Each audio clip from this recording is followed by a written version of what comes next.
Now that rain, as we referred to, also causing some problems on the roads. This is also a look in Taylor, Inkster Road at I-94. You can see stalled art cars are in the water, still there. They've been there for a couple of hours now. You can see still there. The water has dropped considerably from where it was a few hours ago. And this is a great reminder. If you see any kind of standing water, do not try to drive through it. You do not know how deep that water is. And as these folks found out the unfortunate way, it was too deep for their cars to get through. Again, this is Taylor Road right underneath of I-94. Also, let's take a look at some video from about 6 o'clock in the morning. This was I-94 at Ecorse Road over in Taylor. Cars risking their engines there, doing the same thing, and also got stalled out. Some made it out, some did not. Again, the message there obvious. If you see water, do not try to drive through it. Also, continuing with this freeway theme here, we're going to go to the Oakland-Macomb County border. 696 in both directions was closed early this morning because of a jackknife semi. You can see there. The semi hit the median, taking out the wall between both sides of the freeway. It appears nobody was hurt in that crash, but right now at least one lane of westbound I-696 has reopened. So many things happening today, and now we're going to talk about the conversations we'll have here on Local 4 Live. We are going to check in with Ashley in just a bit to talk about when this rain is going to let up and where that air quality could improve. Then we're almost in August, and that is one of the hottest months in Michigan. And with sports and school kicking into gear, that means that the kids are going to be out there as well. So Dr. McGeorge is talking to a doctor about how we can help our kids avoid heat illnesses while they're practicing outside. And today is the day. Football officially back. The Detroit Lions playing in that historic Hall of Fame game to kickstart their preseason. This morning we've got a full interview. Hobie walked around the field with Dan Campbell talking about Lions, trick plays, and a drunken karaoke experience. I can't wait to see what that's about. Speaking of that Hall of Fame game, that game is going to be right here on Local 4. We do want to hear from you. Head over to clickondetroit.com/vote, or you can scan this QR code right here to tell us, who do you think is going to have a breakout season this year? We've heard a lot about J-Mo. We'll see. Okay, in some of your headlines today, heading to court, a man accused of the rape and murder of a Washtenaw County woman in 1989. Buster Robbins has a pretrial hearing set for 1:30 this afternoon. That hearing is an opportunity for both sides to come together to just kind of talk through the case, see if there's any issues or maybe a plea deal before the trial begins.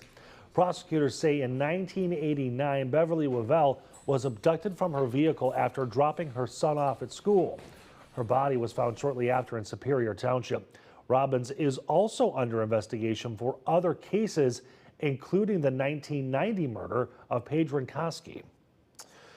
Well, the clock is ticking down to tomorrow's trade deal deadline, and many countries still working to finalize agreements. On Wednesday, the president announced a deal with South Korea that sets a 15% tariff on imports. He also threatens a 50% tariff on Brazilian goods if they don't end a political crisis, and he is doubling a 25% tariff on imports from India. Experts say it is hard to know what all this means for Americans because the details are so few and far between. The president wants foreign companies to pay more, but many can't. This could lead U.S. companies to buy domestically, which might raise prices for American shoppers. Taking a live look at the stock futures board this morning, futures trending up following big tech company announcements from Microsoft and Meta reporting strong earnings on Wednesday. Now, Microsoft became a $4 trillion company yesterday, putting it after NVIDIA as the second most valuable company in the United States. This comes after the tech giant announced an 18% growth in its second quarter. On the clock to release earnings today, Comcast, CVS, MasterCard are going to be sharing their earnings before the bell. Apple and Amazon are going to do that to release their earnings when the market closes. Also today, investors are watching for important economic data to be released, including prices people are paying for goods and services, as well as the number of people filing for unemployment benefits. We're going to see what happens when the markets open at 9:30.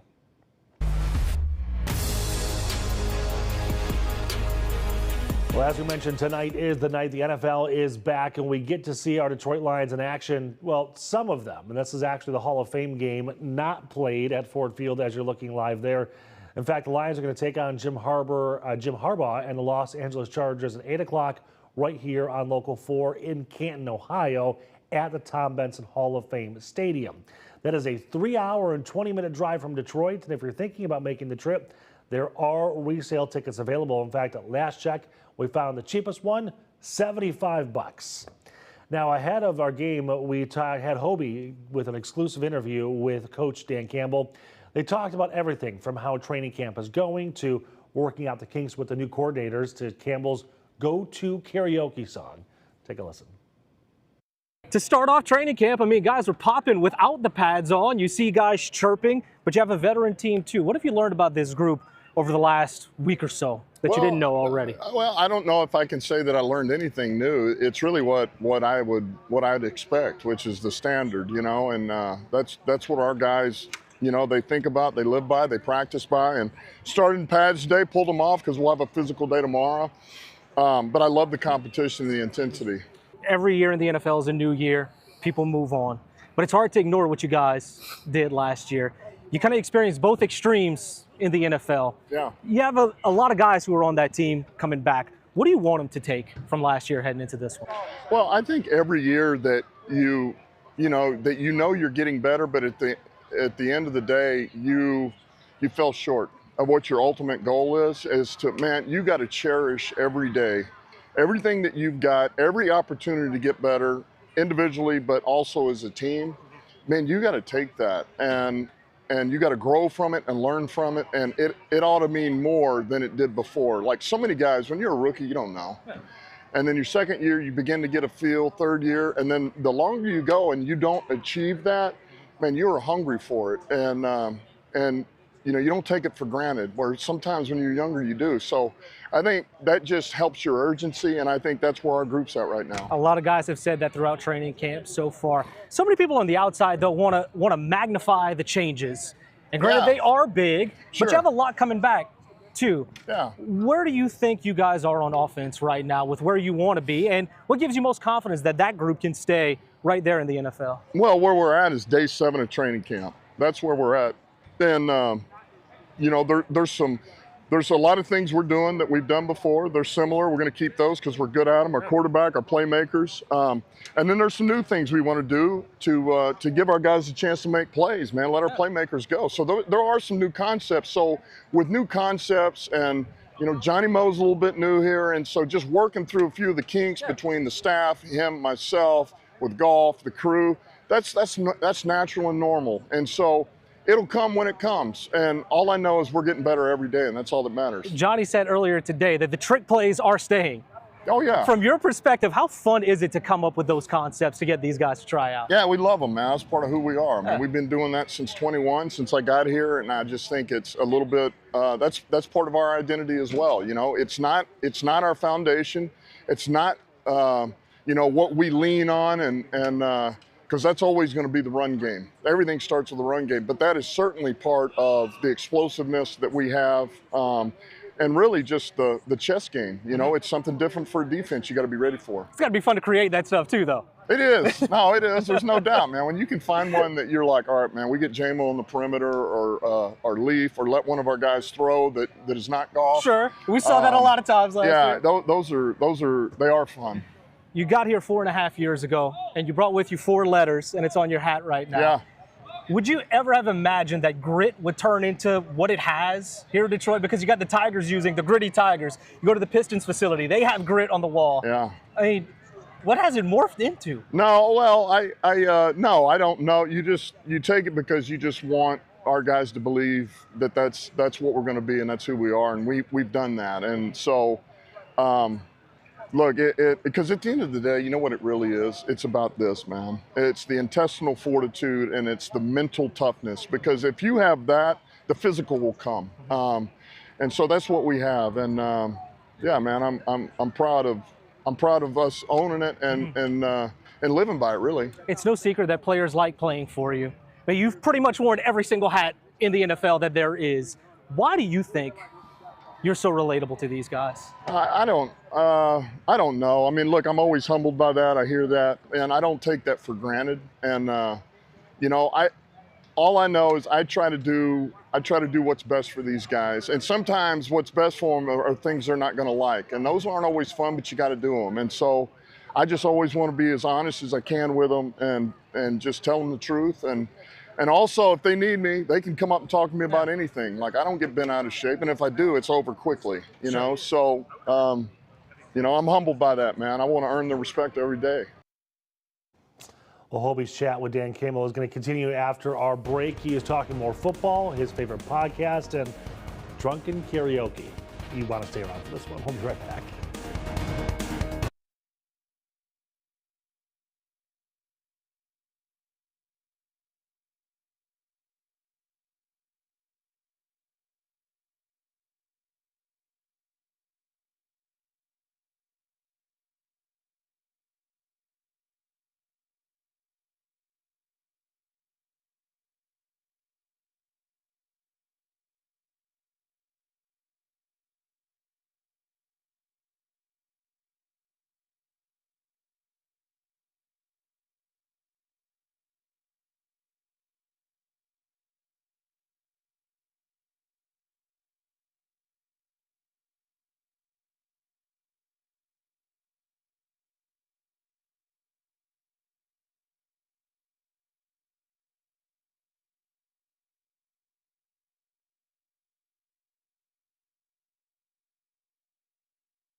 Welcome back, everybody. We are gearing up for the Lions to play in tonight's Hall of Fame game in Canton. That's going to be live right here on Local 4. I do want to bring you more of Hobie's conversation with Coach Dan Campbell. They're talking about his favorite podcast, the best advice he has ever received, and his go-to karaoke song. How do you decompress on the outside of football? I mean, so much attention is given to this. There is so much pressure. But how do you step away when you get the top? Yeah, I mean, I listen to a lot of podcasts. Yeah, I listen to a lot of podcasts. I didn't see you as a podcast guy. Yeah. What kind of podcast? Yeah, I usually go to bed at night. I do that all year, man. It helps me sleep. If I can get my mind on something else, then I'm out cold, you know. What kind of topics we're talking about? True crime, a little bit of everything? It can be anything. It can be true crime. It can be UAPs. It can be, you know, it can be sports related. Yeah. It can be overcoming adversity. It's a little bit of everything. 30 for 30. Yeah. So, you know, it just helps me sleep. That's really what I go to bed to, you know. When you're going to the stadium, though, do you have a playlist that you're playing? What you got on it? Oh, yeah. Well, you could probably imagine. It's got Metallica? plenty of Metallica, Leonard Skinner. You know, I got some Journey on there. Okay. Right? I got some Megadeth. I got Stapleton. We can keep going. I got Merle Haggard. I got Willie Nelson. I mean, whatever, you know. I got it all. Going there. Because I figured Merle Haggard, because you have the kind of voice for it. If you're at a karaoke place, what you singing? Oh, man. Man, I'm not any good. As a matter of fact, it doesn't matter if you're good, as long as you're having fun. One story. The last time I did karaoke was my tribute to Chris Cornell, God rest his soul. Soundgarden? No, it was Like a Stone, and I butchered the hell out of it. I had a few drinks, and I just remember it was a packed house, and one kind woman stood up when I was done and went, and so I knew it was bad. About halfway through, I could hear it, which is not good. But anyway, so that's the last time I've done it. Low key, Audio Slave, top 3 band all time. They're awesome, dude. The best. Right. Mind if we throw you some quick ones? Okay. Okay, just some rapid fire ones. All right. If you had a superhero's power, what would it be? It would be power of flight. Power of flight. If you were lost in the woods with a player, who would get you out the fastest? St. Brown. St. Brown, why? Well, what can he not do? True. All right. He can navigate. He can kick ass. All right. He can go get us something to eat. He can build a shelter. He can do it all. If you weren't an NFL coach, what would you be doing right now? I'd be working on a ranch, be working cattle. That's what I'd be doing. How much you carry running that? cows with my dad. How much do you carry that as a coach? Well, you're certainly the way I grew up. It was always going to be with me. So I think of some of that. And every once in a while, I give the guys a story. What was your first job?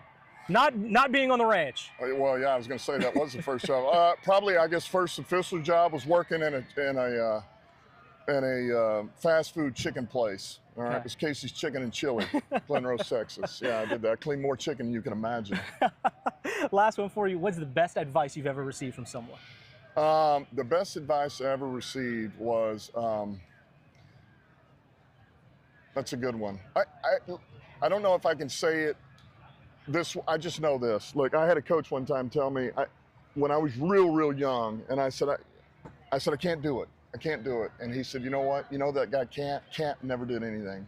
And that always stuck with me, you know, even as I was young. So you can always get it done. You can always overcome. It's just about what you got here, man. What are you willing to do? Will yourself to make it happen. And I believe it's Henry Ford who said, whether you can't or you can't, you're right. That's exactly right. That's it. All right. Appreciate your time, man. Yeah, Thank you. appreciate it. Yep.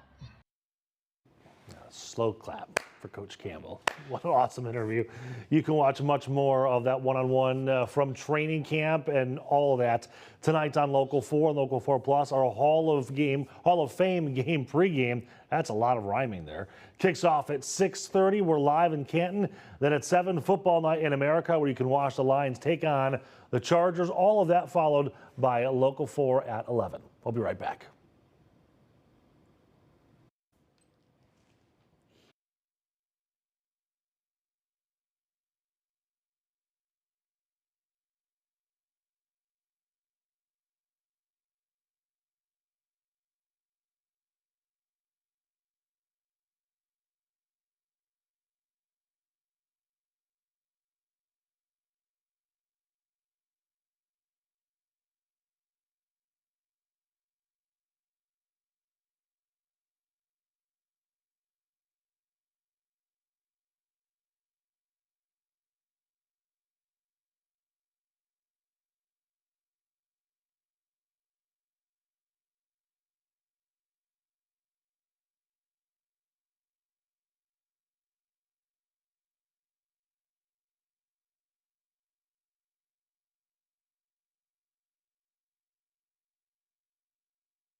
Welcome back, everybody. It is 8:20 here on your Thursday morning. Some raindrops still on our Windsor camera looking at downtown Detroit. When will we dry out? Here's Ashley. Now, forewarned weather with Exact Track 4D.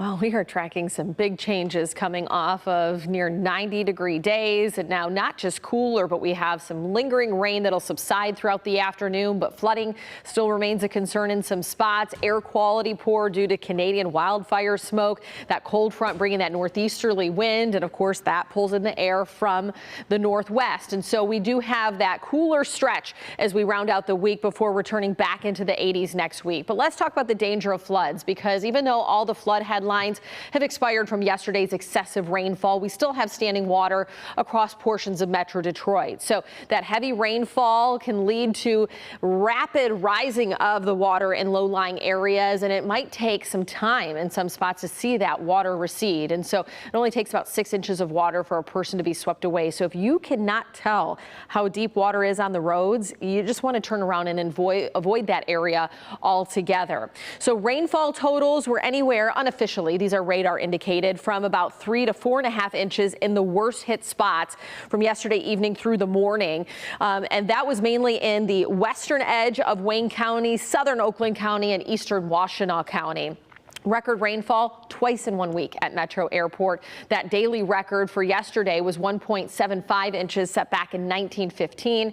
Well, yesterday we had 1.8 inches over at Metro Airport, so new record stands for that date. Air quality advisory will continue throughout the day, so even if clouds were to break, giving way to what should be sunshine, it's likely going to look overcast or at least hazy because of the wildfire smoke trapped aloft across all of lower Michigan. So that air quality at the very least is going to be unhealthy for sensitive groups, but even throughout the day we could see it reaching more of that unhealthy territory for all. Wildfire smoke while draping both peninsulas, and certainly worse as you get north of I-94, but the air quality index to start the day has been worse than moderate, and it's substantially worse up into the UP. So if you have plans to travel up north today, just note you're going to encounter that. But if you have weekend plans there and you're hitting the road tomorrow, should be better as we are pushing that wildfire smoke down to the southwest, and we will have clear conditions, better air quality for Friday.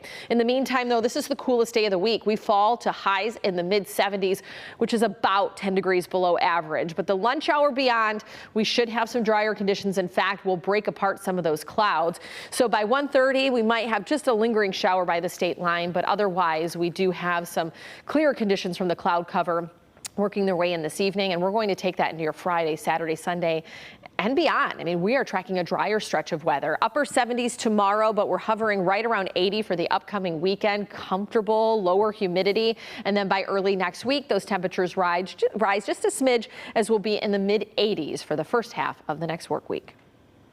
Ashley, thank you much. We're back on the TV side of things in just a minute with a Local 4 News update. And then we're going to head back to Detroit's east side. We're following breaking news. 2 kids have been shot. Shante Passmore will have the latest on this breaking news.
Good morning, everybody. I'm Nick Monticelli with a breaking news update on Detroit's east side. 2 kids have been shot. This happened at about 7 o'clock.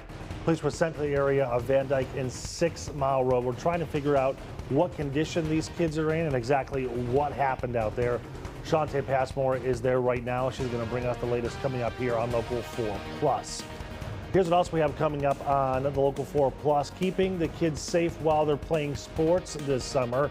The doctor is in to show us how to avoid heat illnesses and prevent them. Plus, managing stress, depending on how much or little you do it, it could change your personality. That's from a new study at Michigan State. The researcher will be here to tell us all about it. And game time for the Lions, an 8 o'clock game for the Hall of Fame game right here on Local 4. We're talking to current players about who may be on their way to get that infamous status. And Ashley has your forecast in just a few minutes here on Local 4.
Local 4 News starts now with a breaking news alert. Welcome back, everybody. That breaking news is from Detroit's east side, where 2 kids have been shot near 6th and Van Dyke. Shante Passmore has been working the story for about half an hour, trying to get a better idea of what's going on out there. Shante, any idea on what the circumstances were, what led up to this shooting? You know, so many questions right now at this moment right now, Nick. Yes, if you can imagine, crime tape is up near Van Dyke and 6 Mile. We're actually standing on a corner near Arcola and Eldon Avenues where DPD is investigating a home in this neighborhood. And to give you live pictures, it seems based from our vantage point that officers are focusing on a home that's to the right of your screens right there. And again, as I mentioned earlier, details are slim, but what we can confirm, DPD reports 2 children were shot. Detroit Fire tells us they transported the kids to an area hospital. Again, so many questions on this Thursday morning. The first being, of course, what happened here? And then, of course, what's the condition of the children? We've actually reached out to DPD asking those questions. And right now on scene, we have a public information officer who's here, who we are expecting to give us an interview, some sort of an update in just a few moments from now. But I can tell you, Nick, when I first got here on scene, my first observation, this is a very family-friendly oriented neighborhood. Why do I say that? We see toys out on the lawn. We see basketball hoops and nets in people's driveways along the streets, which tells you, of course, not only do kids live here, but they certainly play here. And of course, we're thinking of the family of those 2 children. We're reporting live from Detroit's east side this morning. I'm Shante Passmore, Local 4. Yeah, Shante, I know it can be very difficult to get an idea of what's happening, especially with the crime team down there, and then when the houses are so far away from where you're actually standing. From your perspective, is there any way to tell if maybe the kids were inside of the home when they were shot or if they were outside? You know, that's something that we're waiting to learn more about that. You know, we got this call maybe within the last hour or so. So around then you're thinking the kiddos are probably up, waking up, starting their day, maybe having breakfast. Maybe they were out playing. We'll have to wait and see. We're still waiting to learn that, Nick. Yeah, okay. Shante, thank you so much. Well, now we do want to get to what else is making headlines here in Metro Detroit. Let's take a live look outside. A big topic today in the weather department. Rain all over still, but that is soon going to let up. The rain overnight causing a lot of trouble on some roads, but that seems to have calmed down just a little bit. And another big weather topic today, air quality yet again. You're looking at some of the live maps coming in. Metro Detroit experiencing an unhealthy air quality alert. That's in effect for the entire day because, yet again, the smoke from wildfires in Canada. We're going to be watching that air quality alert all day long here on Local 4 Plus. Click on Detroit in later editions of Local 4. Ashley is also going to join us in a few minutes with your forecast and when we can dry out for a little while. Well, we are almost into August, and school sports practices will start to pick up pretty soon, but we know August is one of the hottest months in Michigan. So Dr. McGeorge sat down with a doctor from Michigan Orthopedic Surgeons. They talked about heat illnesses like cramps and heat strokes and ways you can prevent it. Take a listen.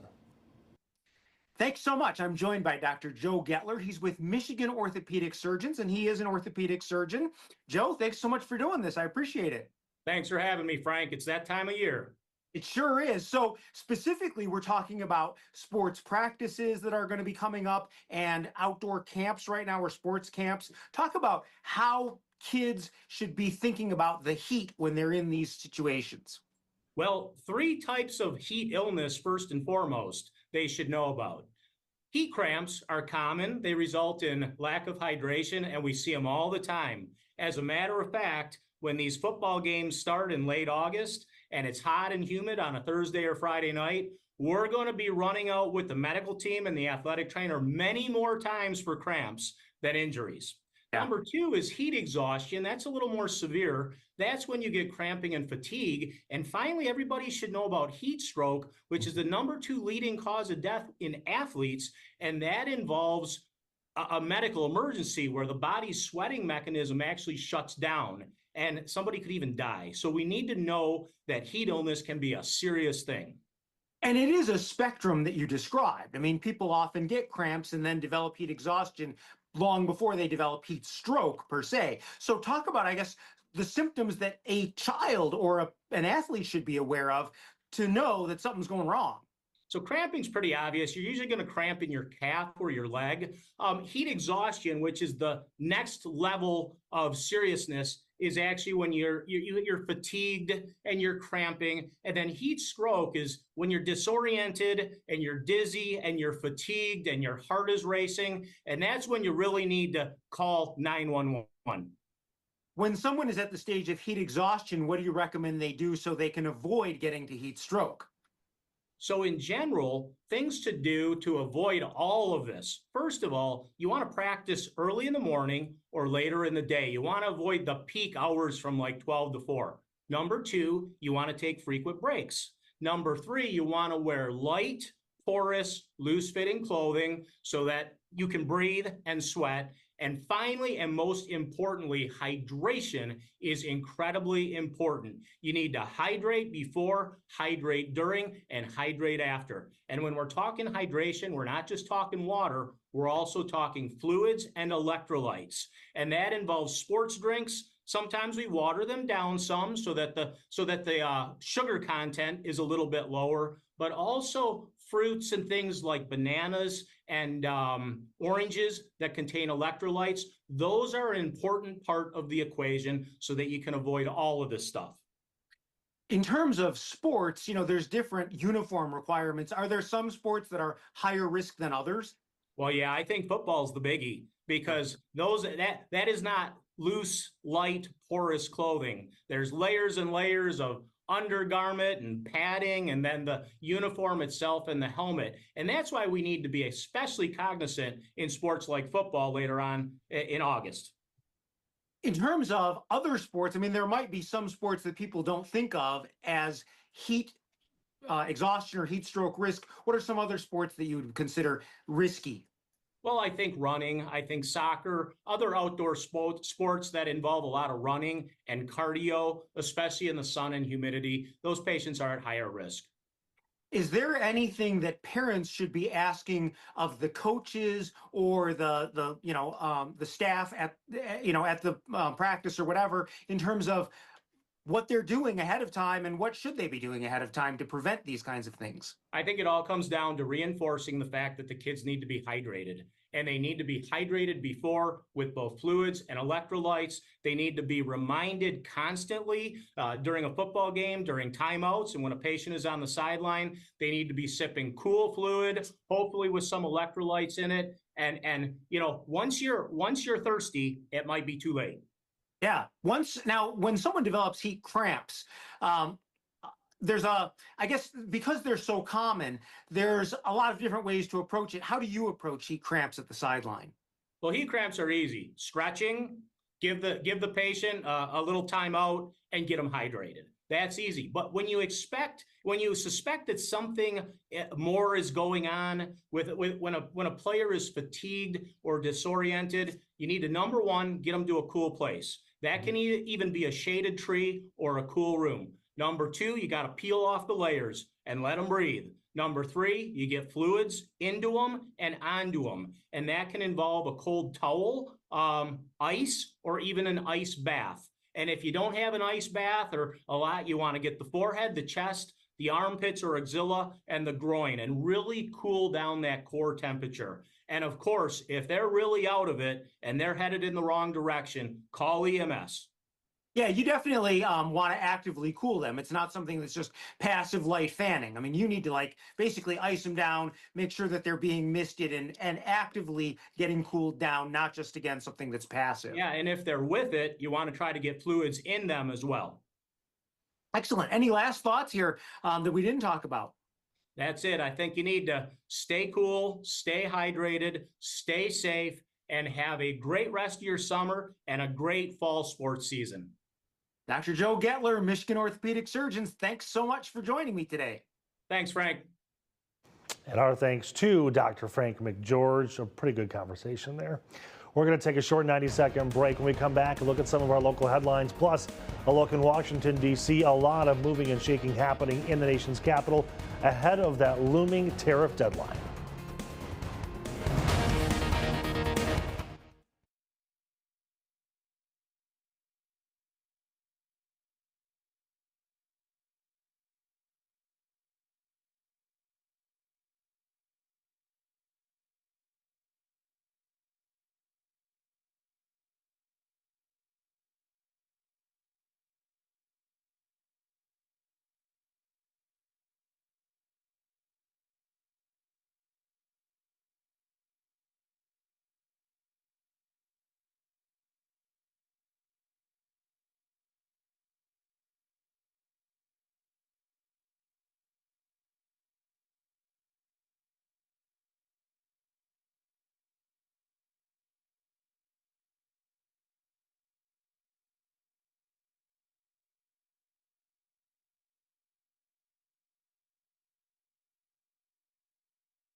Welcome back to Local 4 Live. Let's take a look at some headlines around our area. The Board of State Canvassers is meeting today to discuss several topics, including a proposed amendment that would add a new tax.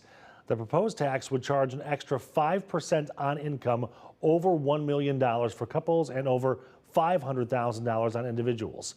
The money will go to help schools, career education, and teachers. The board also expected to review new rules for nominating candidates and statewide votes. Let's take a live look over Washington, D.C. now. The House may be in summer recess, but the Senate is still hard at work. And a bill to ban lawmakers from trading is moving forward. Republican Senator Josh Hawley voted with Democrats on Wednesday to advance his bill, banning lawmakers from trading. The advancement comes despite the pushback of other Republicans on the panel. President Donald Trump is also not pleased, calling Hawley a second-tier senator for aligning with Democrats.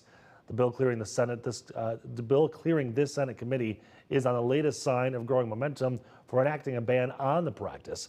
It's not clear, though, if the full Senate will weigh in on the measure. Staying in D.C. right now, the clock is also ticking down to tomorrow's August 1st trade deal deadline. With some agreements already in place, many remain unresolved. Alice Barr is in Washington with a look at how new tariff targets are there and a fight over the country's interest rate. Hi there. President Trump reaffirmed that tomorrow's trade deadline will not be extended as it has been in the past, calling it a big day for America and a big week for key indicators about the economy, including a jobs report out tomorrow. With just hours to go until President Trump's Friday deadline, when hefty tariffs kick in for global trading partners that haven't reached a deal, the president announcing an agreement with South Korea for billions of dollars in new U.S. investment and 15% tariffs on goods entering the U.S., lower than he'd threatened, but sharply higher than in recent years. It's literally trillions of dollars ultimately being brought into our country. We're now negotiating with various other countries, and the rest we're just sending out the bill. Among the countries getting a heftier tab, India, slapped with a 25% tariff plus an additional import tax penalty for buying Russian oil amid the war on Ukraine. And then there's Brazil, hit with a 50% tariff that has many American coffee shops reeling and weighing price increases. It would only be by cents because we don't want it to be where it's too much for the client. That risk for tariffs pushing prices up, making the Federal Reserve keep interest rates steady rather than the rate cut President Trump has been publicly pressuring for to boost the economy. We have no inflation, and we're very strong, and we should be lowering the rates. Inflation ticked up slightly in June, but has trended downward overall this year, alongside low unemployment, strong market growth, and now word that after shrinking at the start of the year, the U.S. gross domestic product grew, a better than expected 3% this spring, with outlook for the months ahead still uncertain. Federal Reserve Chairman Jerome Powell said higher tariffs have begun to show through in the prices of some goods and that their overall impact on the economy remains to be seen. President Trump lashed out at Powell this morning, calling him a litany of names, again questioning whether he should stay in the job and saying the country is paying the price for the Fed not cutting rates. In Washington, Alice Barr, NBC News. Alice, thank you very much. We're going to take a short break. We'll be right back after this.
Welcome back, everybody. A live look at downtown Detroit this morning. You can see the people mover track right through the area right there.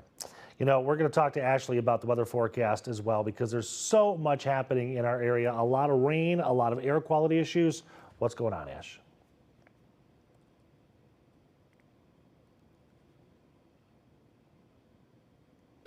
Now, forewarned weather with Exact Track 4D. Well, we are tracking some big changes coming off of near 90-degree days, and now not just cooler, but we have some lingering rain that'll subside throughout the afternoon, but flooding still remains a concern in some spots. Air quality poor due to Canadian wildfire smoke. That cold front bringing that northeasterly wind, and of course that pulls in the air from the northwest. And so we do have that cooler stretch as we round out the week before returning back into the 80s next week. But let's talk about the danger of floods, because even though all the flood headlines have expired from yesterday's excessive rainfall, we still have standing water across portions of Metro Detroit. So that heavy rainfall can lead to rapid rising of the water in low-lying areas, and it might take some time in some spots to see that water recede. And so it only takes about 6 inches of water for a person to be swept away. So if you cannot tell how deep water is on the roads, you just want to turn around and avoid that area altogether. So rainfall totals were anywhere unofficially, these are radar indicated, from about 3 to 4.5 inches in the worst hit spots from yesterday evening through the morning. And that was mainly in the western edge of Wayne County, southern Oakland County, and eastern Washtenaw County. Record rainfall twice in 1 week at Metro Airport. That daily record for yesterday was 1.75 inches set back in 1915. Well, yesterday we had 1.8 inches over at Metro Airport, so new record stands for that date. Air quality advisory will continue throughout the day, so even if clouds were to break, giving way to what should be sunshine, it's likely going to look overcast or at least hazy because of the wildfire smoke trapped aloft across all of lower Michigan. So that air quality at the very least is going to be unhealthy for sensitive groups, but even throughout the day we could see it reaching more of that unhealthy territory for all. Wildfire smoke while draping both peninsulas, and certainly worse as you get north of I-94, but the air quality index to start the day has been worse than moderate, and it's substantially worse up into the UP. So if you have plans to travel up north today, just note you're going to encounter that. But if you have weekend plans there and you're hitting the road tomorrow, should be better as we are pushing that wildfire smoke down to the southwest, and we will have clear conditions, better air quality for Friday. In the meantime, though, this is the coolest day of the week. We fall to highs in the mid-70s, which is about 10 degrees below average. But the lunch hour beyond, we should have some drier conditions. In fact, we'll break apart some of those clouds. So by 1:30, we might have just a lingering shower by the state line, but otherwise we do have some clear conditions from the cloud cover working their way in this evening, and we're going to take that into your Friday, Saturday, Sunday, and beyond. I mean, we are tracking a drier stretch of weather. Upper 70s tomorrow, but we're hovering right around 80 for the upcoming weekend. Comfortable, lower humidity, and then by early next week, those temperatures rise just a smidge, as we'll be in the mid-80s for the first half of the next work week. Ashley, thank you much. You do not need all of the skills to work at one plant that changed the game for conveyor belts. What they say is their key to success. And let's take a live look outside on your Thursday morning. A rainy start to your Thursday and an unhealthy air issue. We'll talk more about the air quality problems from Canada's wildfires when we come back.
Well, yesterday morning, we introduced you to a Shelby Township company that revolutionized the conveyor belt industry.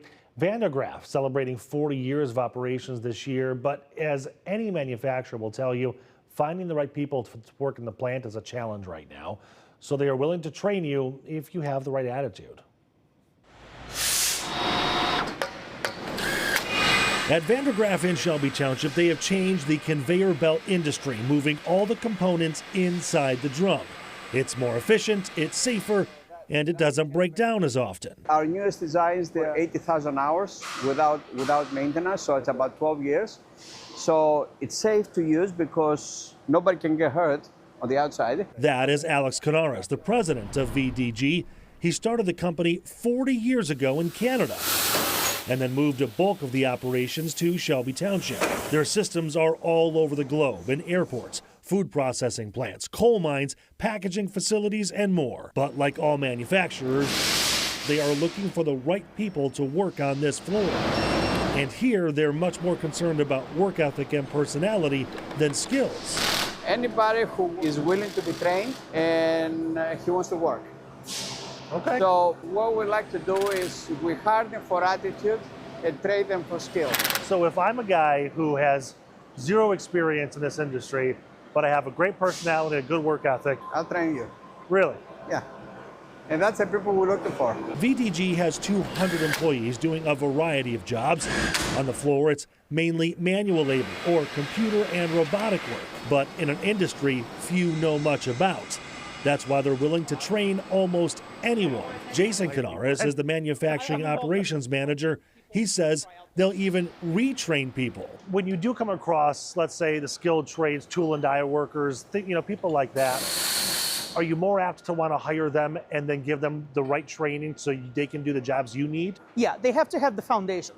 We don't really care about a lot about their experience in other factories. We don't care quite as much about their college experience. What we care about is their ability to learn and their work ethic, and are they properly motivated? Or the opposite end of the spectrum, a brand new worker with the right attitude. If a kid knocks on our front door and says, "Hey, I want a tour of the factory so I know what I'm getting, what my future looks like," I'll drop what I'm doing and tour him around. Well, if you scan a QR code there on your screen, there it is right there. You can see the jobs available at VDG right now. But as you heard, I think if you just give them a call, they'll probably want to have a conversation.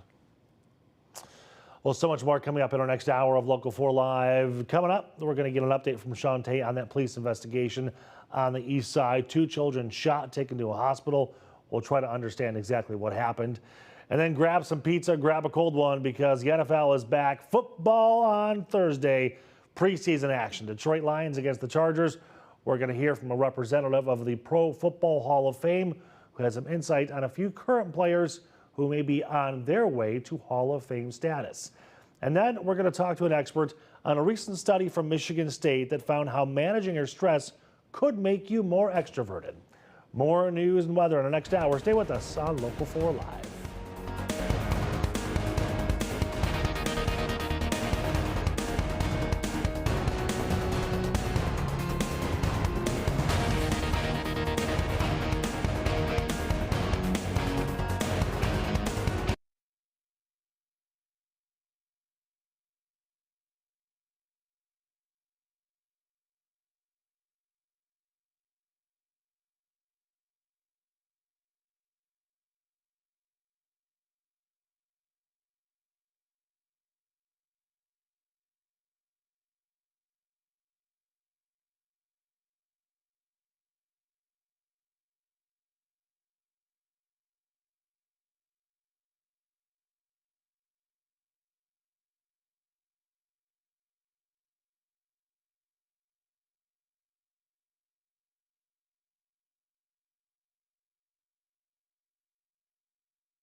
Local 4 News starts now with a breaking news alert. And that breaking news here on Local 4 Live is coming from Detroit's east side. We're told 2 kids have been shot. Now, this is happening in Detroit near 6 Mile and Van Dyke. It happened about 2 hours ago. We're still waiting for an update from the Detroit Police Department to get a better idea of exactly what happened and how this all unfolded. But we do know, again, that 2 kids have been shot and were taken to a hospital for injuries. Shantae Passmore has been on the scene for about an hour or so now. Shantae, can you tell us anything as to what happened out there?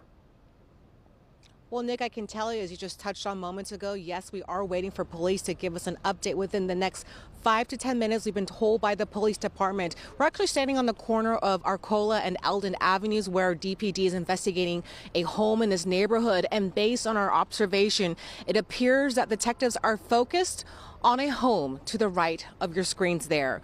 What we do know right now, DPD reports 2 children were shot. Detroit Fire tells us they transported the kids to an area hospital. Again, we're waiting to learn the condition of the 2 kids, something we're hoping the media briefing will touch on, as well as what happened here exactly. Of course, this is the time of the day where a lot of families are getting ready to start their day, maybe even having breakfast, but instead, the children's family is now spending their Thursday morning, unfortunately, at an area hospital. As soon as we get that police update, we'll bring it to you live right here on Local 4 Live.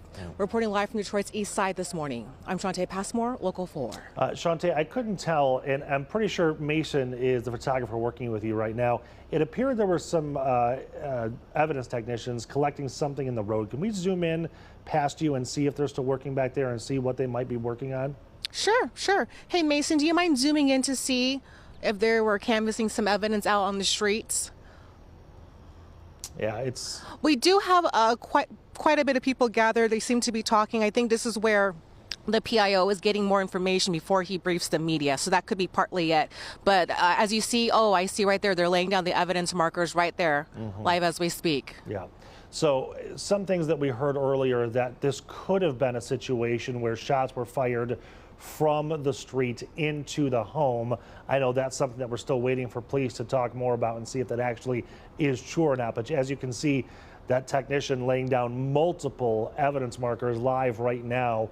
Usually in a situation like this, and Shantae, I know you know the exact same thing, is that they are more often than not marking shell casings that they see. It could be other evidence that they mark that the same way, but usually, especially when it's clustered like that in a small area, those are usually shell casings, which tells us that there could have been multiple shots fired here. And Nick, when you mentioned that, of course, based on our observation, just doing this job day in and day out, if it is shell casings, it's very revealing just how rapid perhaps maybe gunfire happened here on the street, again, on an early Thursday morning when families are getting ready to get their day going. Yeah. Okay, I know we're waiting for that update from the police department, from either the public information officer or commander, whoever is going to give us this media briefing. That'll happen, as you said, the next 5 to 10 minutes, so really any moment now. We will come back to you the moment it happens, and we'll get some more information from DPD as they're giving us that info. Shantae, thank you so much. As I said, we could be kind of rearranging the rundown here as we go on Local 4 Live. So if we dump out of a story and go back to that scene, you understand why. But in the meantime, let's talk about some other headlines. I'm Nick Monticelli. It is 9 a.m. and so much to cover here in the next hour. Let's break some of these things down for you. We've been talking about this all morning long now. Some pizza, a beer might be in your future this evening because we've got football season back. NFL pregame. Detroit Lions playing against Jim Harbaugh's LA Chargers. We're also going to hear from a representative from the Pro Hall of Fame who has some ideas on who some current players are that are or could be making their way to Hall of Fame status. And then Pokémon cards have been rising so fast in popularity, but many local retailers are feeling the impact of that craze as stock has been stolen and shops have been vandalized. We're going to talk about one of those recent thefts in just a few minutes. And then, does the way you handle your stress shape your personality? We're going to talk to a researcher from Michigan State University about what he has uncovered about stress and how we interact with others. Let's get to some of the headlines on this Thursday morning. A rough drive into work or just commuting around the area this morning. Here's a look, I should say, video from about 6 o'clock this morning. Flooded cars trying to get through a nearly submerged freeway. This is I-94 at Ecorse Road over in Taylor. And while some of the cars made it, many others did not.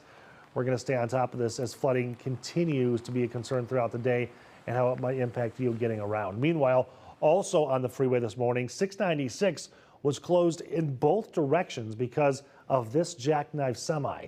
This happened near the Oakland-Macomb County border. You can see the semi hit the median, taking out the wall between both sides of the freeway. As of now, no one appeared to be hurt in the crash. 696 has since reopened. We're trying to figure out exactly what caused the crash. Obviously, we know rain could have been a factor. In court today, a man accused of the rape and murder of a Washtenaw County woman in 1989. Buster Robbins has a pretrial hearing set for 1:30 this afternoon. That hearing means both sides are going to come together and try to determine if there's any issues or maybe plea deals that have been worked out. Prosecutors say in 1989, Beverly Wavell was abducted from her vehicle after dropping her son off at school. Her body was found shortly after in Superior Township. Robbins is also under investigation for other cases, including the 1990 murder of Paige Rinkowski. Well, as we mentioned, tonight is the night. The NFL is back, and we get to see our Detroit Lions in action. Well, some of them at least. It is the Hall of Fame game. The Lions taking on Jim Harbaugh and the LA Chargers at 8 on Local 4 right here. I think this camera is supposed to be of Ford Field, but you're looking over the Detroit River and the People Mover right now. The team actually, though, playing in Canton, Ohio. They're at the Tom Benson Hall of Fame Stadium. It is a 3-hour and 20-minute drive from Detroit. And if you're thinking of making that trip, good news, there are some tickets available. At last check, the cheapest ticket we found was $75. There are 22 Lions in the Pro Football Hall of Fame, so who could be next? Jason Colthorpe talked with the representative from the Hall of Fame. They discussed about the Lions who have already made it, and they also talked about a few current players who could be making their way to the Hall of Fame. So, Rich, tell me about the Hall of Fame. Obviously, you've been around since 1963, but what do you find that people are most intrigued with the Hall of Fame as each year passes? Well, what never goes out of style is the bust gallery. You know, you're adding to it each year with a new class. But then depending on how you're coming into it and kind of what your fandom has been, what your life experience has been, you know, you might have had a favorite player from, you know, decades earlier. It might be, might be a 2-generation family coming through the museum. We see 3-generation families. And, you know, sometimes for us, the fun things to see is some of the throwback jerseys or the older jerseys, to maybe see somebody who's wearing a Barry Sanders jersey. We see a lot of Aiden Hutchinson these days, a lot of Jared Goff these days, but to see somebody who stops at somebody from decades past, and every once in a while, if I get the opportunity, I'll just strike up a conversation with somebody who you stopped here. There's got to be a story, and that's really what we're storytellers, and we're story collectors and storytellers. So there's plenty of those in this building. Yeah, I'm glad you brought up a couple of Lions. When you think about the last 2 Lions to get in, Barry Sanders and Calvin Johnson, I would think they are kind of, well, and of course I'm biased, obviously, being a Lions fan, but they feel like the epitome of a Hall of Famer, clearly excellent in how they played the game. No question about that. You know, 2 individuals who put up. Well, as we mentioned, we might have to change up the rundown here a little bit. We had to cut Jason's conversation off so we could get to that breaking news. DPD now giving us an update on that shooting involving 2 kids. Let's listen in. Approximately 6:20 this morning, we had an incident that happened in the 7,000 block of Arcola. We have 2 black pickup trucks, described as the witnesses say, 2 individuals in each vehicle. The passengers in those vehicles got out and shot at the house in the 7,000 block of Arcola. We currently have 2 young children in the hospital suffering from non-life-threatening injuries. 8-year-old boy, 7-year-old girl. Again, another heinous act. And we're asking the public right now to give us help with this. As you know, we work hard to make sure that we keep the public safe. We're working with our CVI partners. citizens within the city of Detroit to try to bring these individuals into custody. Again, just really, really tragic. Senseless act happened in this block. We're working right now. The mother and father were at home. There were other children in the house. Unfortunately, they were not injured. So we're just asking the public at this particular point in time to call in. They can call in to the 11th Precinct or Detroit Watch TV, or even talk to, or call in 1-800-SPEAK-UP to talk to us to give us information with regard to what happened here. Does it appear to be a targeted shooting at this house? You know, there's the number of shell casings right now. I would suspect it may be targeted. We just don't know at this particular point. We're still early in the investigation. How many shooters do you think they're looking for? We're described right now as two shooters right now. So we just, still early in the investigation. Both of those shooters went and shot at this one house. That's the information we're getting. How many shell cases were found on the scene? We're still counting those right now, still early in the investigation. Well, multiple shell cases. What's your concern? Because of course the city is still reeling from the incident involving a 6-year-old boy, and then another time this week, today. Yeah. It's always concerning when you see things like that. Again, just senseless act. We just need to come together in this city. And as you know, crime reduction in the city has been going down year after year after year. Currently, right now, we're down about 15% in homicides, about 30% in non-fatal shootings, but that's still not enough. Anytime any child, any person gets shot in the city of Detroit, it's one too many individuals. So, again, but we have not been able to achieve what we have achieved in the city of Detroit without the citizens' help. So we're asking today for citizens' help with regard to this particular incident. Down compared to the same time last year? That's correct. Were the children in the same room, the two that were hit? They were in the upstairs portion of the house at the time that they were hit, and they were doing what children should be doing in the bed sleeping. Is it a shot spotter, or did they call it? I believe we did have a shot spotter alert on this. And did they shoot at the entire house? Were they targeting the upstairs area? I'm sorry, that is the question. No shot spotter, but the citizens actually called in. I'm sorry. Did they shoot at the entire house, or were they targeting that upstairs area? Investigation is still going right now. I don't have that information right now. Are they cooperating with people now? Yes. The children are expected to be okay. Do you know what their condition is right now at this hour? They're stable. One of them was hit in the arm. I believe the other one was hit in the foot. Thank you, everyone. Thank you. Thank you. That was that update we were waiting for from the Detroit Police Department to recap everything we just learned after this shooting over on Detroit's east side near 6 Mile and Van Dyke.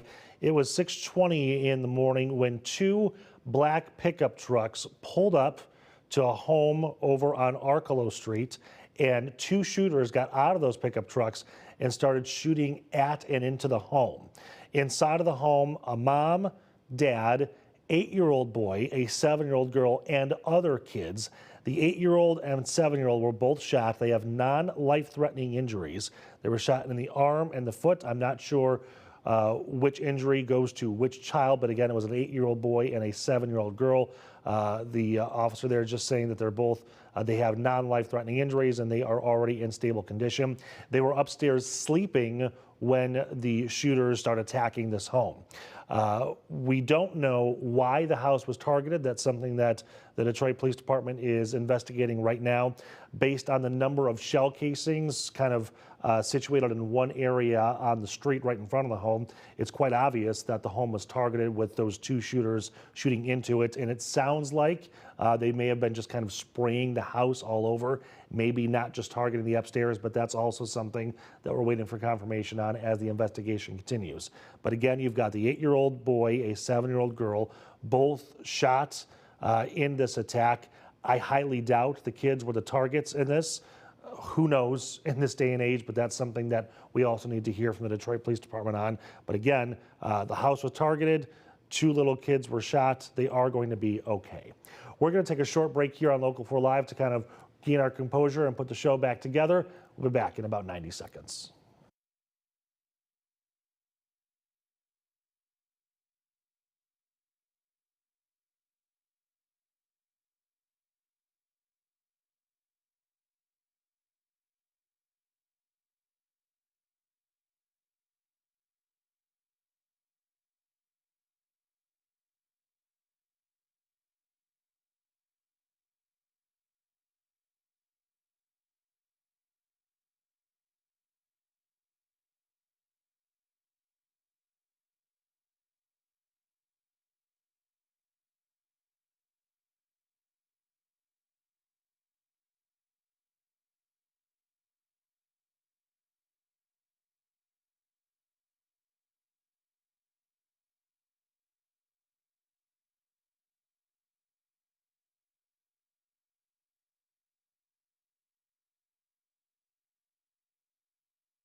Welcome back to Local 4 Live, everybody. You may have heard about the recent boom in popularity over Pokemon cards. However, there's a lot of game stores that are getting caught in the crossfire of this craze, becoming victims of vandalism and theft.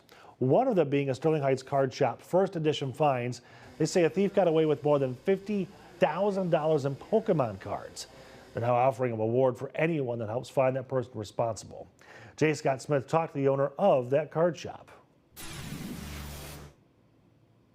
He really got us where it hurt. He took all of our vintage, all of our older stuff, a lot of stuff from us.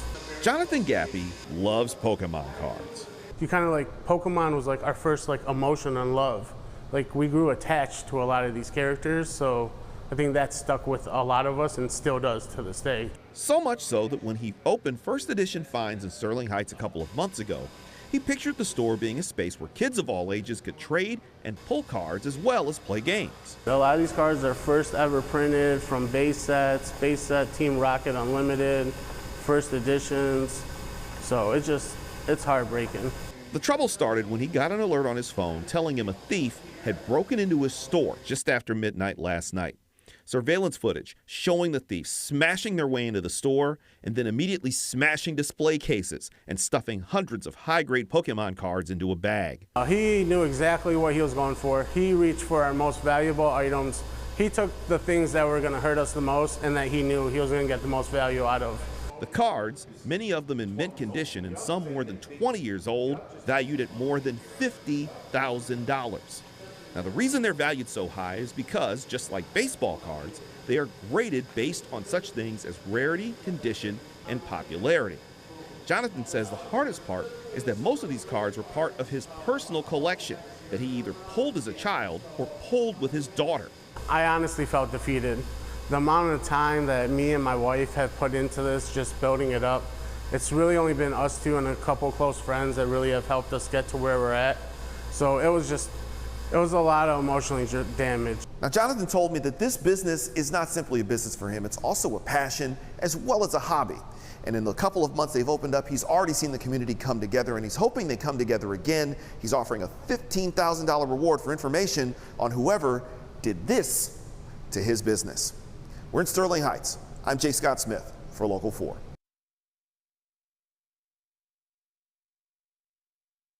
Jay, thank you. This is not the first time this has happened to local shops. In fact, we can show you what happened in Bedford, Massachusetts.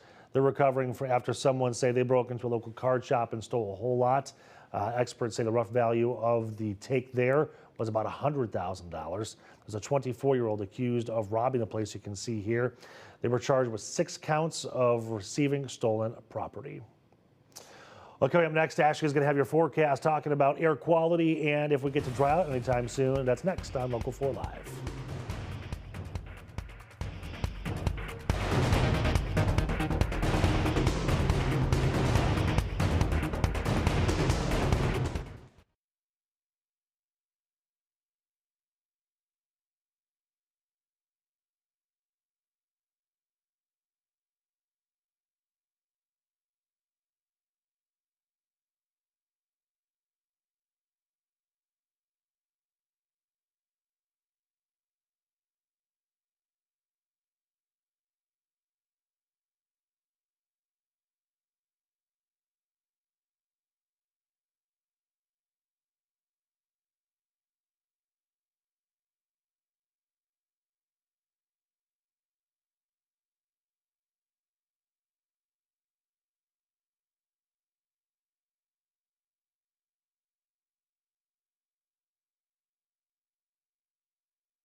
Now, Forewarn weather with Exact Track 4D.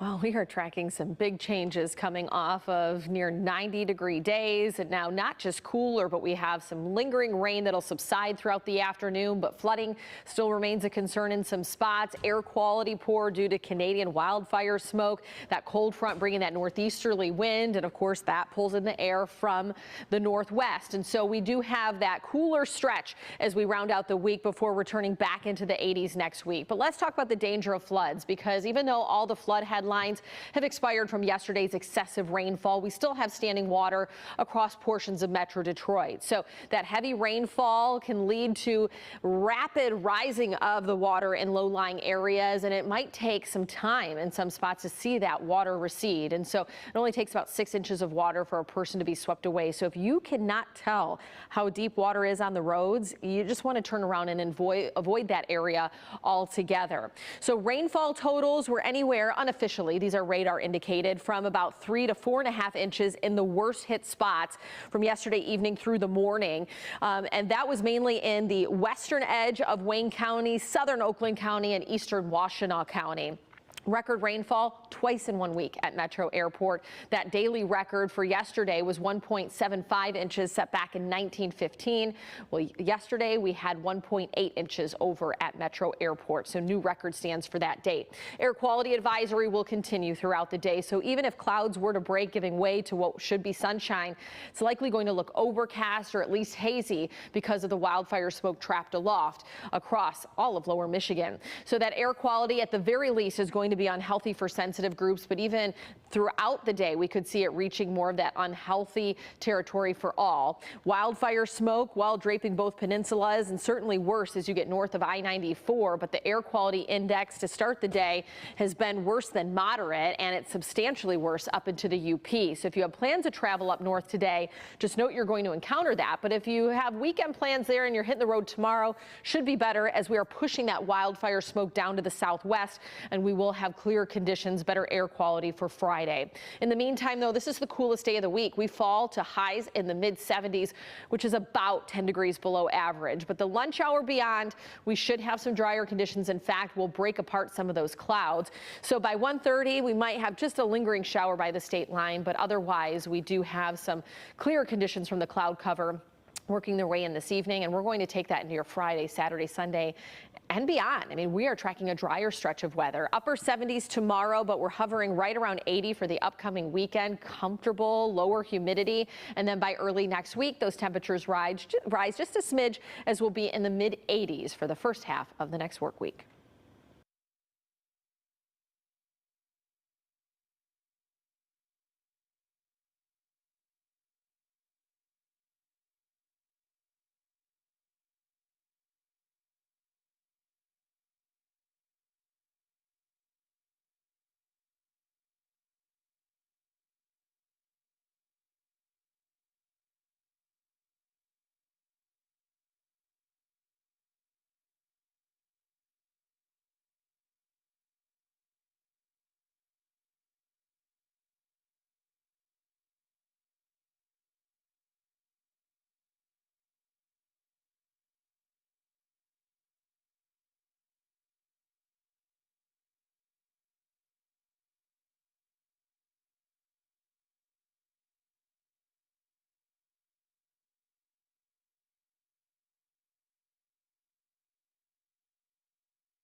Welcome back to Local 4 Live. Because of that breaking news, we had to essentially just dump out of Jason's interview with the Pro Football Hall of Fame. So we're going to pick things back up so you can hear about what Lions could possibly be going into the Hall of Fame. So, Rich, tell me about the Hall of Fame. I mean, obviously, you've been around since 1963, but what do you find that people are most intrigued with the Hall of Fame as each year passes? Well, what never goes out of style is the bust gallery. You know, you're adding to it each year with a new class.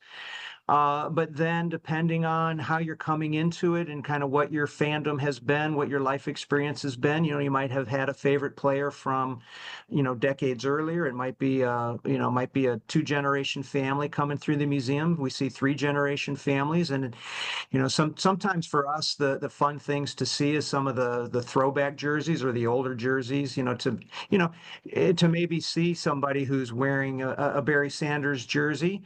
We see a lot of Aiden Hutchinson these days, a lot of Jared Goff these days. But to see somebody who stops at somebody from decades past, and every once in a while, if I get the opportunity, I'll just strike up a conversation with somebody who's really looking intently at somebody and say, why are you stopped here? There's got to be a story, and that's really what we're storytellers, and we're story collectors and storytellers. So there's plenty of those in this building. Yeah, I'm glad you brought up a couple of Lions. When you think about the last two Lions to get in, Barry Sanders and Calvin Johnson, I would think they are kind of, well, and of course I'm biased, obviously being a Lions fan, but they feel like the epitome of a Hall of Famer, clearly excellent in how they played the game. No question about that. You know, two individuals who put up some numbers that subsequent generations of players are still chasing. But I think you've identified two people who also have fascinated fans because both of them left when they clearly could have padded their football resumes. But they both said that they had accomplished what they wanted to accomplish, and their bodies were telling them that it was time to quit. And I think, for fans can kind of respect, all sides of that. They can appreciate what they were able to accomplish, and appreciate the fact that they didn't need to do more to prove themselves. They had set the bar at a place where not many people following them are going to clear it anyway, and they were comfortable with what they did. The Lions, obviously, part of this year's festivities with the Hall of Fame game coming up against the Chargers. When you look at the current roster of Lions, anybody catch your eye as someone you think, oh boy, I could see this guy making it to Canton one day? Yeah, those are tough questions, and certainly it's something that we're careful about how we frame those conversations here, because I don't want to. The Hall of Fame doesn't elect the new class. We have selectors, and a reporter for the Detroit Free Press is the selector out of the Detroit market, and there is a selector in every NFL city, and it's those individuals, men and women, who ultimately make that decision. I think you look at, can Jared Goff string together enough more years and maybe lead the Lions to a Super Bowl? Then he starts, I think, to enter the conversation. You've got a receiver in Amon-Ra St. Brown who has done some things in his first few years that start to set a bar at a high level. Penei Sewell on the offensive line, Aiden Hutchinson on the defensive line, are guys who, because of where they were drafted, there's that level of expectation that, hey, you hear it said on draft day, oh, this is a guy who's going to anchor the offensive line for the next 10 years, the next 15 years. Well, yeah, until your body says otherwise, right? Because they said, hey, Calvin Johnson, this is the guy that the Lions are going to be able to throw to for the next decade or decade and a half. And right around the early part of that span, the body was done. And so, injuries are always a great equalizer, and Aiden lost some time, already in his career, and we hope we hope for his sake and for the Lions' sake that's kind of the one bump in his road professionally, injury-wise, and he can have a nice, long, and healthy career. There's probably a couple people, linemen or other folks who aren't coming immediately to mind for me. But I think one of the things it reflects is how elite it is to get into the Pro Football Hall of Fame.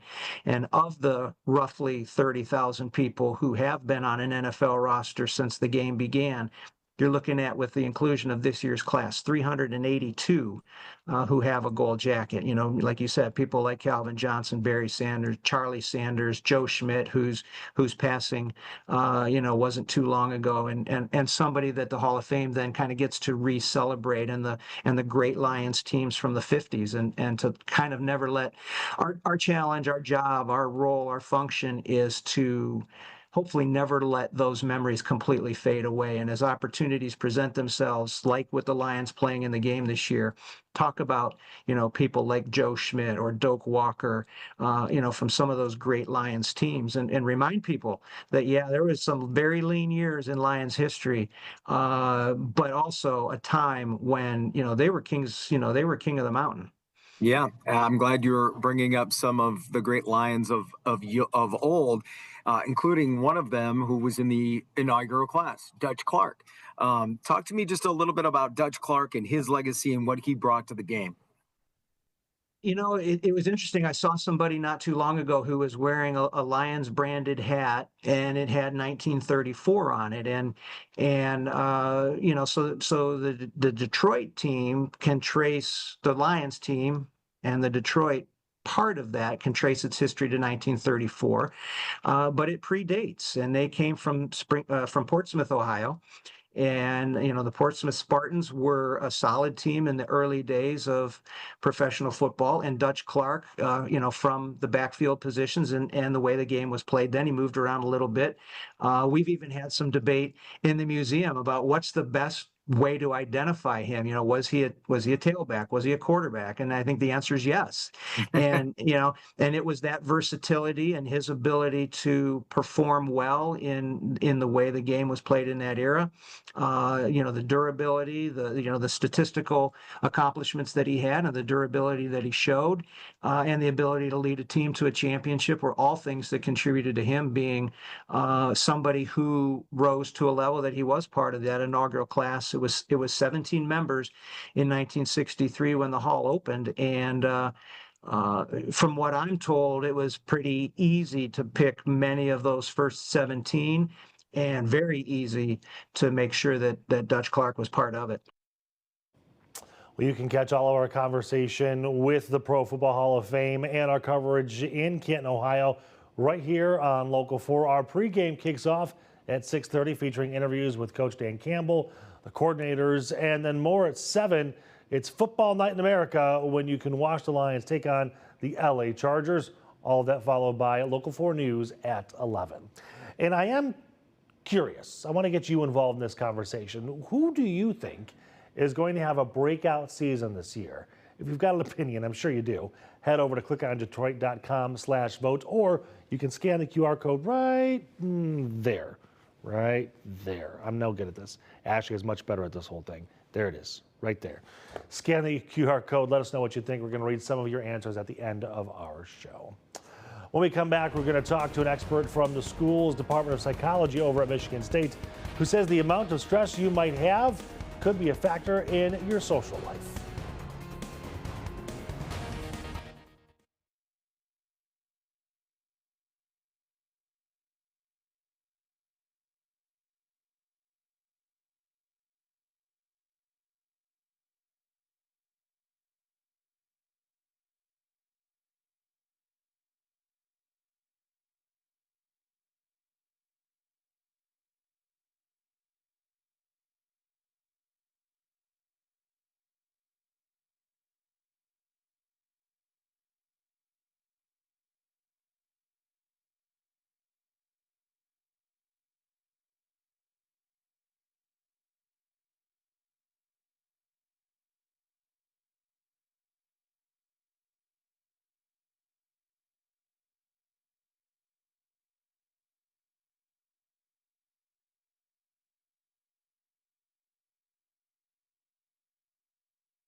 Local 4 News starts now with a breaking news alert.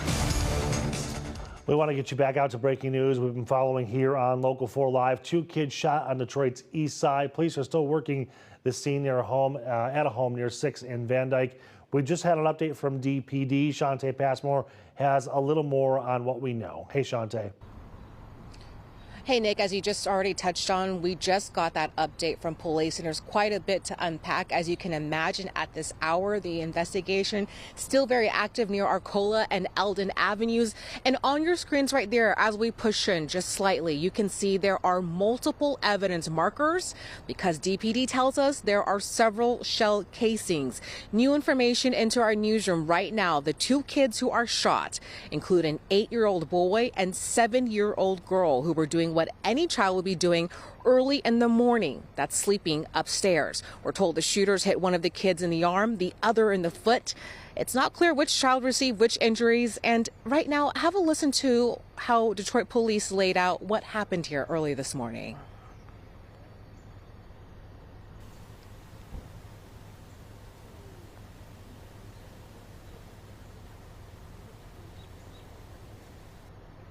And we do apologize about that. It appears that we're having some technical difficulties, but if I can recap that, DPD told us it appears that 2 black trucks rolled up into this neighborhood, targeting specifically into that home.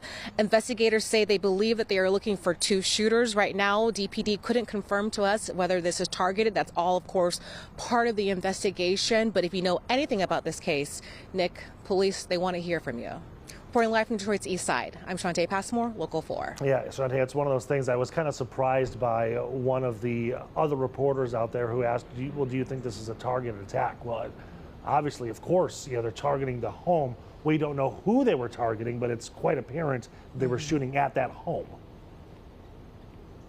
Oh, absolutely. And Nick, I can tell you, and especially for viewers at home who've been following closely the local news happening here, the city is still very much reeling from what happened the other day involving that 6-year-old boy. And so the fact that this has happened back to back, although those children are expected to be okay, it's still, you just feel gutted, especially for parents out there watching right now. Right. And especially because in this case, Shantae, we got lucky. The kids got lucky. The family got lucky that they were only shot in the arm and foot. And I don't make it to say like they were only shot because that's still horrific. But, they could have easily died if those bullets were just a few inches one way or the other, especially because they were just shooting randomly into the house. Absolutely. And again, the kids were doing what any child would be doing at 6:20 in the morning. They were sleeping in their bed. Yeah. Okay, Shantae, thank you for the update. We appreciate all the work you've done out there. We do want to switch gears now and talk about some of your stress. Were you feeling a little financially stretched last year? It's okay if you were. In fact, a lot of people were stressed because of it. In a survey of 2,000 Americans from MarketWatch, nearly half of them say 2024 was the most stressful year of their lives financially. It's almost impossible to escape stress from our daily lives, relationships to work and school. It's part of life.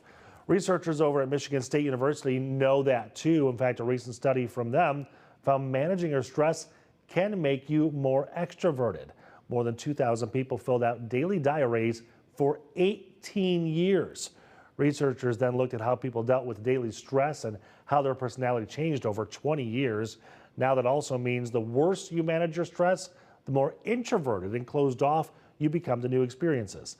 Researchers are hoping people will make people think about how they handle stress in the future.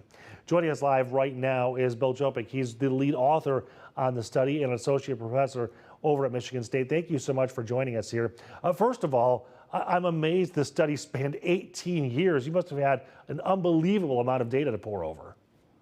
Yeah, thanks so much for having me. The participants were real team players. They would be contacted 9 or 10 years later, and they were still down to do this study and tell us about their stress. And we're really, really thankful because then it revealed really exciting things about how we manage stress. Yeah, so let's dive into that. I mean, I think the headline is, it's kind of a common sense one, right? So the more stress you have, the more introverted you become. If you manage it well, you're going to be extroverted. Yeah, okay, we get that part. But what's the nitty gritty in some of the details you found in the research? So yeah, I mean, like you had mentioned, it is a bit of a no-brainer in the sense that stress compromises a bunch of stuff about our days. It makes us kind of on edge around loved ones. It makes work more frustrating. But then the really impressive or nitty gritty and great thing about this study is we were able to show, hey, if you're able to sort of improve how you deal with these stressors, or unfortunately, if you get even worse at managing these stressors, that has implications for how you change psychologically over really long periods of time. So it is a bit of a no-brainer in the sense that, stress is bad for you. That's not necessarily a shock. But I think one impressive thing is just how pervasive the effects are. It affects and changes your whole personality. Yeah. So I guess my question too is that, again, a no-brainer that it's been a stressful day. Your mood is going to change. But did you find long-term effects of long-lasting stress then might have some permanent effects on your personality? Yeah, so one thing about asking people about their stressors over a nearly 20-year period is that you'll be able to model things like the fleeting moments of stress, like getting caught in traffic in the morning, to the kind of perpetual states where you're kind of always stressed, and that's chronic stress. It's sort of this thing in the background that's always there. So yeah, we were able to find that, those daily stressors, those that are fleeting, they sometimes do add up. They sometimes do accumulate. 20 years of you being stuck in traffic, that's a chronic stressor. That's you stressed every day. Yeah. But then there's also other things like economic stress, work stress, family stress.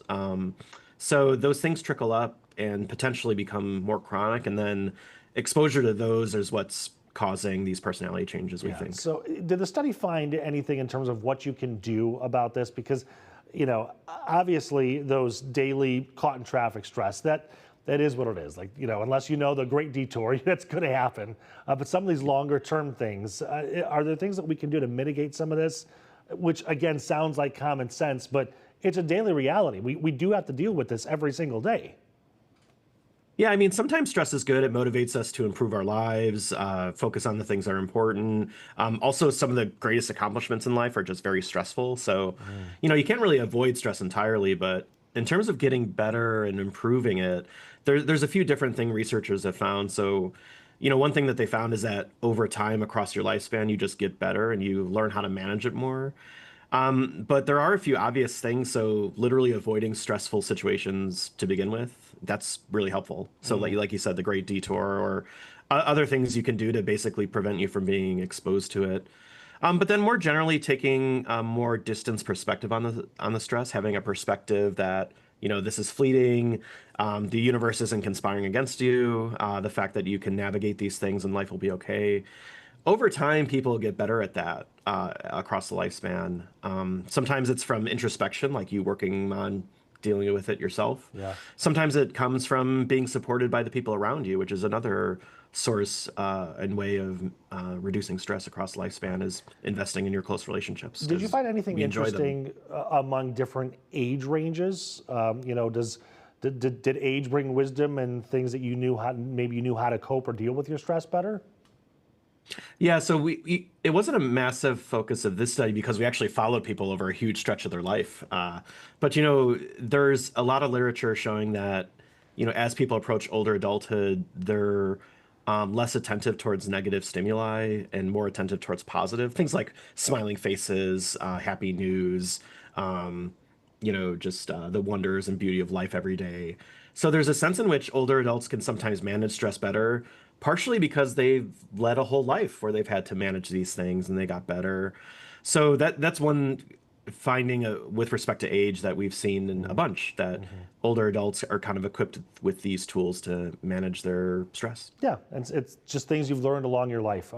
I know researchers, you love the 45-page document of all the research you've compiled, and then we put you on TV and I take your executive summary and then turn that into a sentence. So what is your one sentence takeaway from this 18-year study?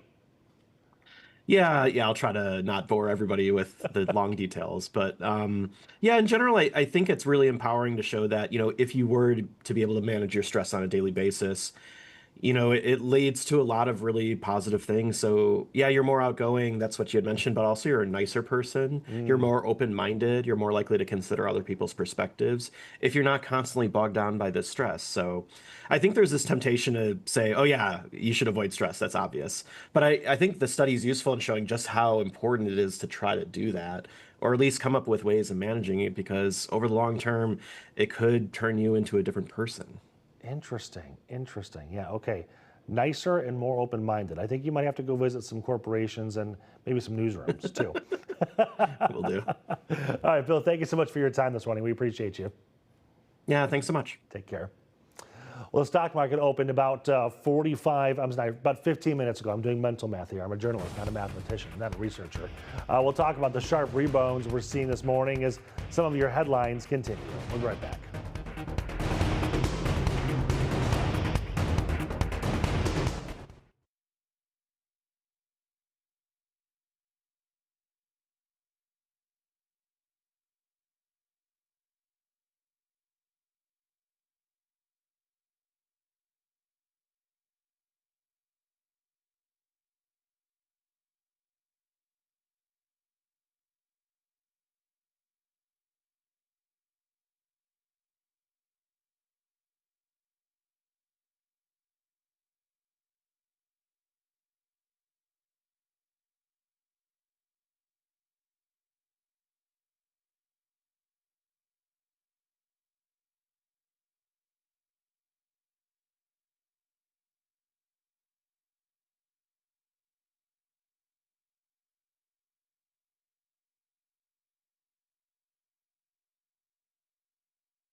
Let's head over to Wall Street right now because of all the breaking news and changes in our show. We normally show you this right about 9:30 as the markets open. Now we're about 17 minutes into this, but you can still see not a whole lot of changes, which might be a good thing for today.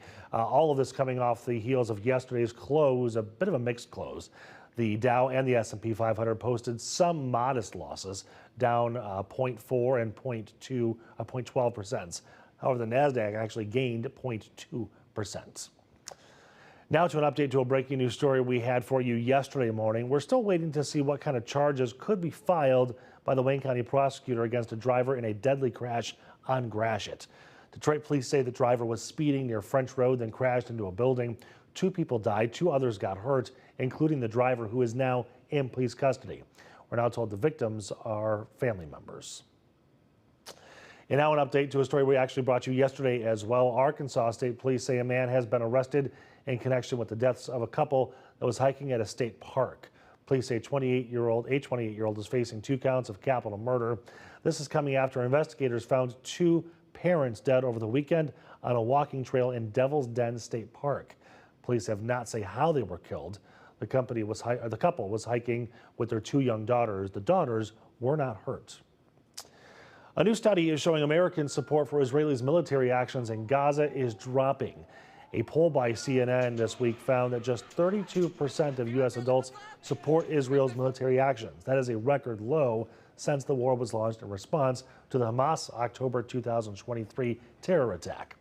The poll also found the strongest partisan split yet. Support among those who identify themselves as Republicans remained strong at 71%, but just 8% of Democrats and 25% of independents say they back Israel's military actions. Well, if you haven't left the house yet, maybe grab a sweatshirt, because we had a whole lot of hot days and now we are way down from where we were. Ashley is tracking those cooler temps and rain in just a minute.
Now, forewarned weather with Exact Track 4D.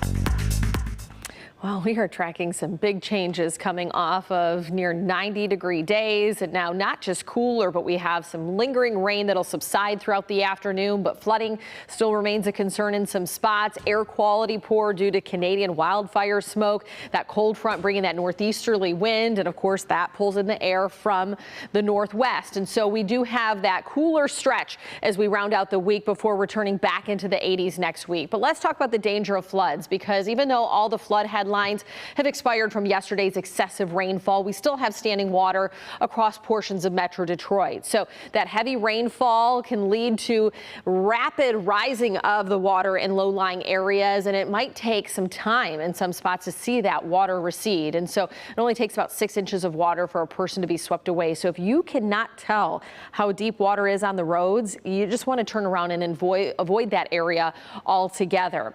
So rainfall totals were anywhere unofficially, these are radar indicated, from about 3 to 4.5 inches in the worst hit spots from yesterday evening through the morning.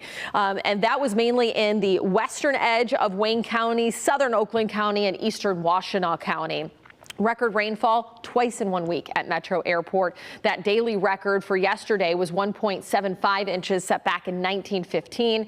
Well, yesterday we had 1.8 inches over at Metro Airport, so new record stands for that date. Air quality advisory will continue throughout the day, so even if clouds were to break, giving way to what should be sunshine, it's likely going to look overcast or at least hazy because of the wildfire smoke trapped aloft across all of lower Michigan. So that air quality at the very least is going to be unhealthy for sensitive groups, but even throughout the day, we could see it reaching more of that unhealthy territory for all. Wildfire smoke while draping both peninsulas, and certainly worse as you get north of I-94, but the air quality index to start the day has been worse than moderate, and it's substantially worse up into the UP. So if you have plans to travel up north today, just note you're going to encounter that. But if you have weekend plans there and you're hitting the road tomorrow, should be better, as we are pushing that wildfire smoke down to the southwest, and we will have clear conditions, better air quality for Friday. In the meantime, though, this is the coolest day of the week. We fall to highs in the mid 70s, which is about 10 degrees below average. But the lunch hour beyond,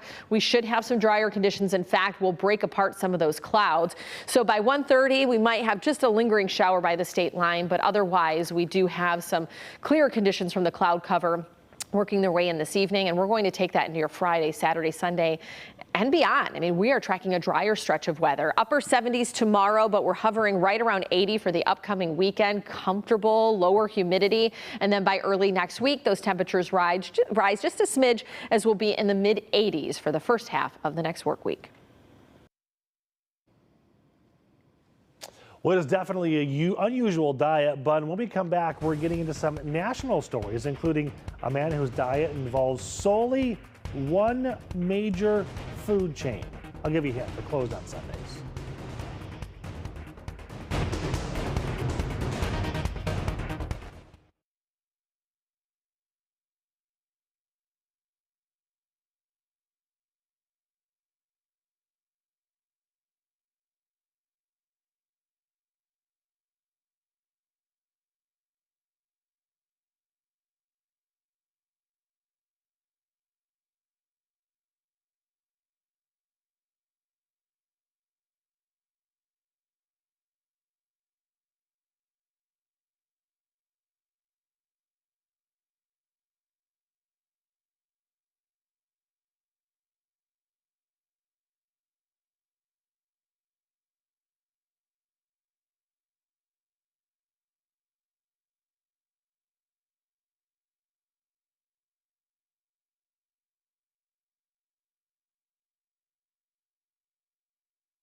Now to read some of your answers for our question of the day.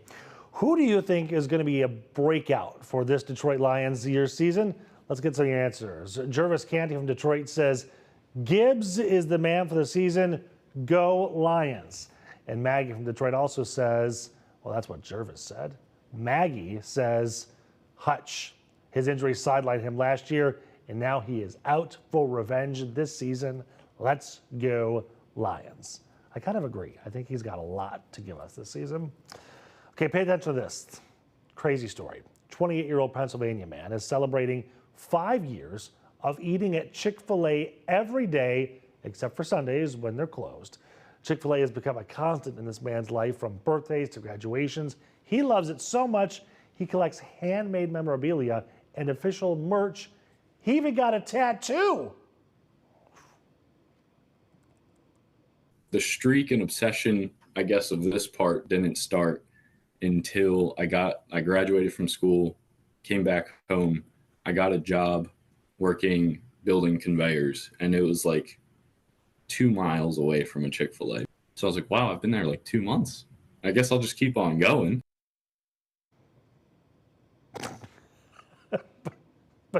But there's other options. Like you can, okay, it is good. I give you that. It's a lot of chicken though. Like maybe more protein, I don't know. It is good. Thank you for joining us for Local 4 Live. More news and weather ahead here on Local 4 Plus, always on clickondetroit.com. Make it a good Thursday, everybody. I think we're starting to dry out there a little bit as you look live over Ford Field. Go Lions, their game tonight, 8 o'clock right here on Local 4.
Ooh, look at those wrinkles on the neck. There they are. It's a fake neck. He's not real. Somebody say that? No. Oh. I have some shirts that have gone to the cleaner. They were great shirts, and then they went to the cleaners twice, and now they've all shrunk just enough, and they go. It's so hard to get the top button buttoned. Plus, it doesn't help also that they're big fat buttons. Ah. But anyway, so now I'm on the hunt for more white shirts.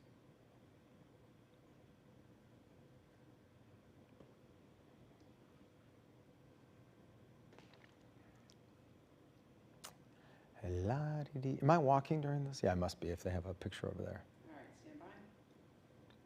3, 2, 1. Happy Sunday, everybody. Good to have you with us. I'm Jason Colthorpe. The Detroit mayor's race will be whittled down to 2 candidates on Tuesday. Polling suggests of the 9 candidates, 4, maybe as many as 6, have a legit shot at making the general election. One of those candidates, Solomon Kinlock Jr., was at one point polling second.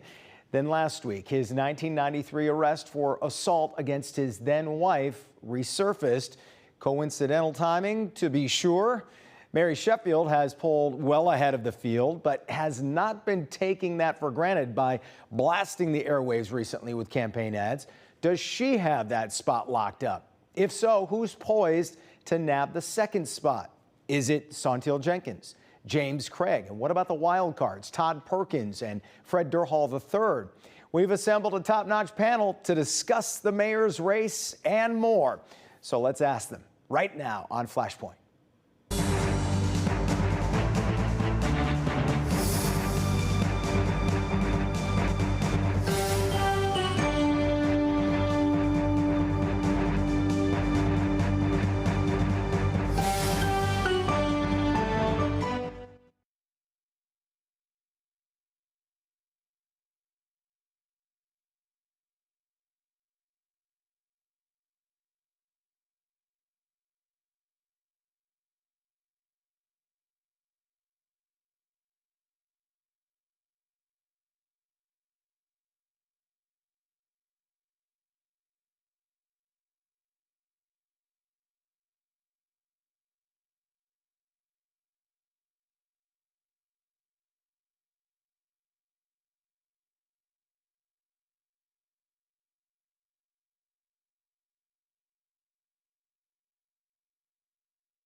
Primary day.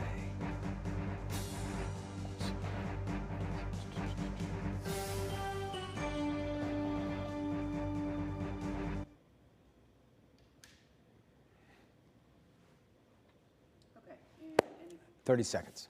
30 seconds? Yep. All right, ready? Usually whatever it ends up being, it is. 3, 2, good to go? Yep. 3, 2, 1. Coming up on Sunday morning's Flashpoint, will a recent bombshell affect the Detroit mayor's race? Also, how about the announcement of someone not running for the Michigan Senate? How will that shake things up? We've assembled a roundtable to get their thoughts on those races and much more. Plus, we're talking to Michigan's top doc about what's got her the most concerned in Michigan. All of that Sunday morning, 10 a.m. 7 seconds. Ready? 3, 2, 1.